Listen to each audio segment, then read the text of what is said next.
Hello, this is Cynthia Larson of RealityShifters.com, and this month I'm here to talk to you about treasuring family and friends.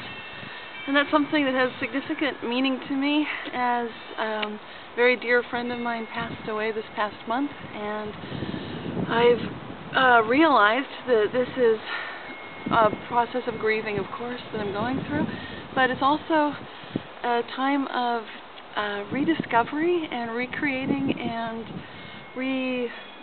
redeveloping my connection to my beloved friend.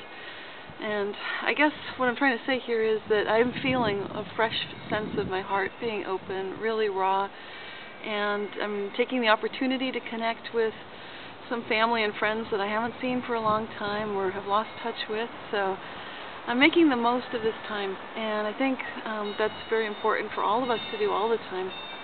This past month I also gave a paper presentation at UC Berkeley for the Society of Anthropology of Consciousness, and it was a conference that gave me the opportunity to talk about bicausality and the connection that I'm noticing between how we look back at the past very differently than the future, yet we get meaning when we look back at our past, such as when I look back at my connections to my friends and my family.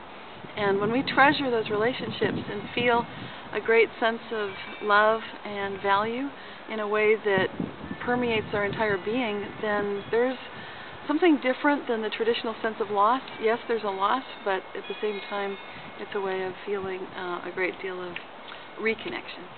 And this month, I've got a book that I'd love to recommend to you. It's fantastic. It's called The Genie in Your Genes. It's by Dawson Church, and it's a book that I think is life-changing. It basically deals with this concept of epigenetics, which may be an unfamiliar term to you. It has to do with the way that we each have DNA, of course, but there's not such a thing as being 100% predestined based on how we were born. In fact, there's a great deal that we can do, which this book covers in great detail, based on not just diet and exercise and meditation, but even the way that we have a connection or a sense of connection to the divine. And if we have a personal sense of a loving God, what a difference that can make for us. So, I guess this is kind of an interesting month for me, and thank you for being here. I really appreciate all of the comments and feedback and the stories that people send in. And of course, you're welcome to look at all of the newsletters going back 10 years now for the RealityShifters.com website, helping all of us understand how we can create our best possible lives.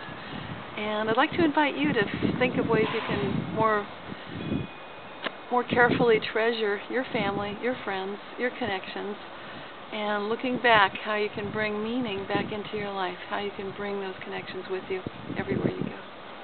And thank you very much. Keep asking, how good can it get? Talk to you next time.